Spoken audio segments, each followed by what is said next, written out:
प्रिय सज्जनों, भारत एक ऐसा देश है जहां के विचारशील मनीषियों ने मनुष्य को मनुष्य कैसे बनाया जाए, इस विषय पर उन्होंने चिंतन किया। यूरोप के एक महान विचारक प्रोफेसर मैक्स मुलर ने, जिन्होंने उनके जीवन का सपना था कि भारतीय संस्कृति को हम कैसे मिटाएं, लेकिन जब भारतीय संस्कृति का अध्ययन वो करते रहे तो अपने जीवन के अंत में एक पुस्तक लिखा, India what can it teach us it. विश्व को भारत की देन। उसके पेज नंबर 4 में लिखा है कि किस आकाश के नीचे मानव मस्तिष्क ने अपने मुख्यतम गुणों और शक्तियों का आविष्कार किया है, जीवन की महत्वपूर्ण समस्याओं का सबसे गहराइयों से अध्ययन और अवलोकन किया है। मनुष्य के जीवन को सुखी और समृद्ध कैसे बनाया जाए, यह विचार अगर कहीं प्रस्तुत किए हैं तो मेरी दृष्टि भारतवर्ष की ओर उठेगी।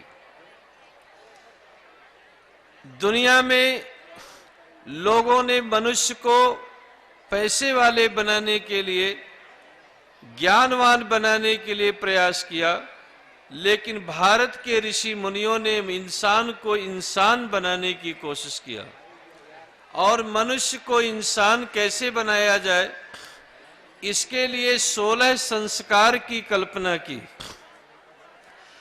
3 संस्कार जन्म से पहले और 13 संस्कार जन्म के बाद, ये 16 संस्कार बनाकर इंसान को इंसान कैसे बनाया जाए, यह कोशिश भारतीय ऋषि मुनियों ने किया।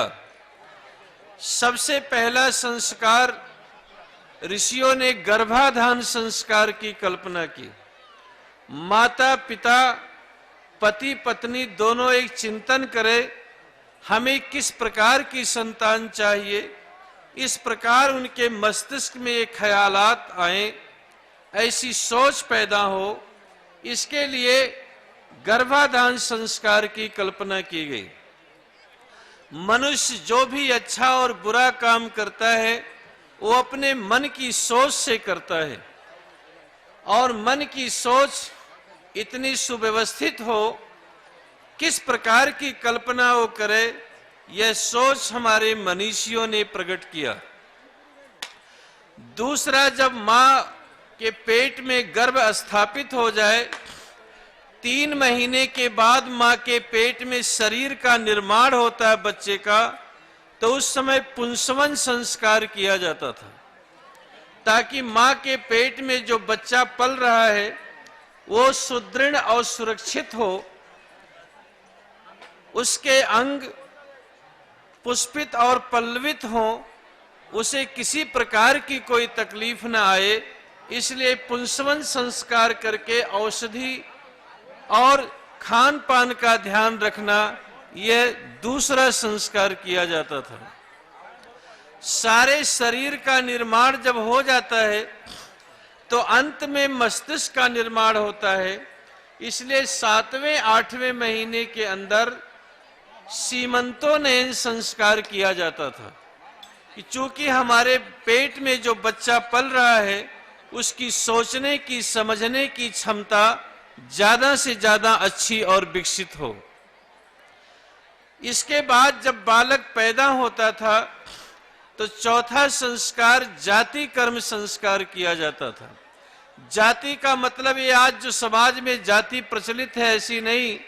न्याय शास्त्र में महर्षि गौतम जी कहते हैं, समान प्रसवात्मिका जाति, जिसका समान प्रसव हो, मनुष्य की एक जाति है। और उसे ये समझाया जाता था, तू मनुष्य है, तुम में सोचने समझने की क्षमता है, तुम दुनिया से ऊपर उठकर इंसानियत के लिए काम करना। पिता सोने के सलाके में मधु लगाकर बच्चे की जीभ में ओम लिखता था और कहा, तुम्हें हम इस ईश्वर को सौंपते हैं। जाति कर्म संस्कार समाप्त होने के बाद 1 महीने के अंदर उसको नामकरण संस्कार किया जाता था। अर्थात बच्चे का नाम किस तरह से उसको बुलाया जाए, नामकरण संस्कार। नामकरण संस्कार के बाद 3 महीने के बाद निष्क्रमणन संस्कार किया जाता था। आज मेडिकल साइंस भी कहती है कि बच्चे के आंख में रोशनी 75 से 90 दिन के भीतर आती है। वह देखने की क्षमता जब होती थी उसके शरीर में, तब बच्चे को सूर्य दर्शन और बाहर के भ्रमण कराए जाते थे। निष्क्रमणन संस्कार के बाद 6वें महीने में अन्नप्रशन संस्कार कराया जाता था। बच्चे को अन्न खाने के लिए विधि बताई जाती थी, का अन्नम वही बलम। एक बात आपको मैं समझा दूं, एक कहानी के माध्यम से। एक महाराजा भोज इस देश में थे और राजा लोग के अंदर दरबार में कवि आते थे। एक कवि आया, कहा महाराज राजा तो भोज राजा और राजा काहे का। लोग बड़े प्रसन्न हुए, ताली बजाए। फिर कहा फूल तो गुलाब का और फूल काहे का। सब लोग खुश हो गए। फिर उसने कहा महाराज दूध तो गाय का और दूध काहे का। तो राजा ने अपने गले का हार निकाल कर उसको देने लगे।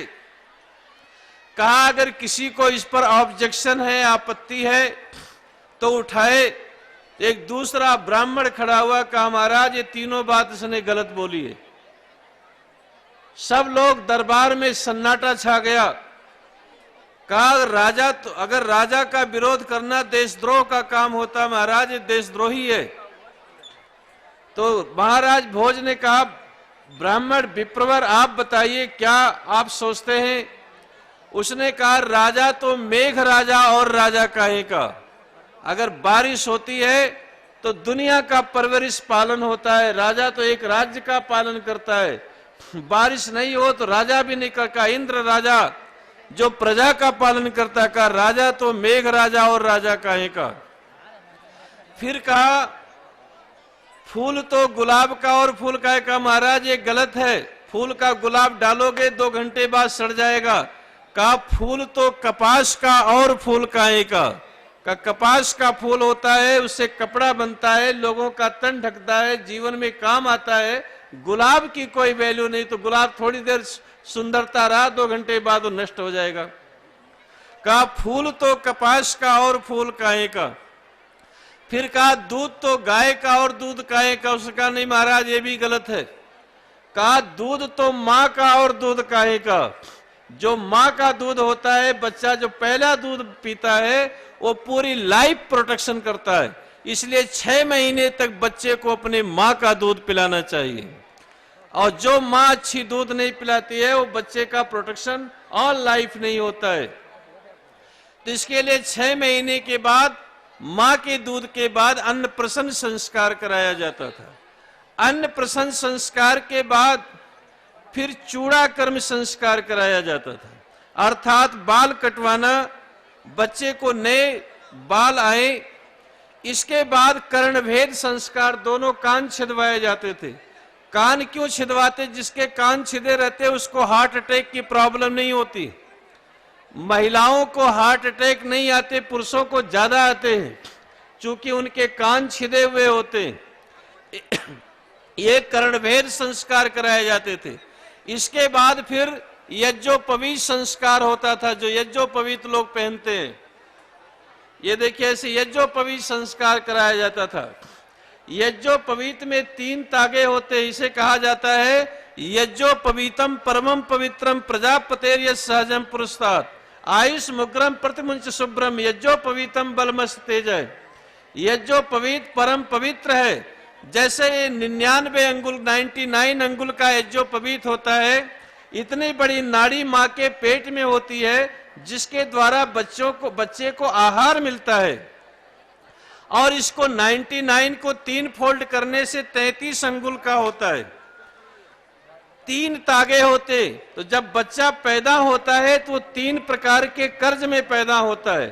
पहला कर्ज, जिस माता पिता ने जन्म दिया है, जो पाला है, उसकी सेवा करना माता पिता का ऋण पहला कर्ज होता है। जिसके माता पिता दुखी होते हैं वो लाखों करोड़ रुपए रोज दान करता हो, बड़े पोस्ट पर हो, उस जैसा कोई पापी धरती पर नहीं है।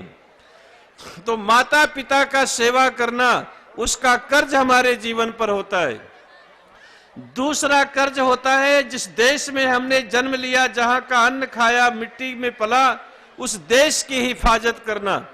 और तीसरा, जिस गुरुओं ने, ऋषियों ने हमें ज्ञान दिया है, उस ज्ञान का विस्तार करना।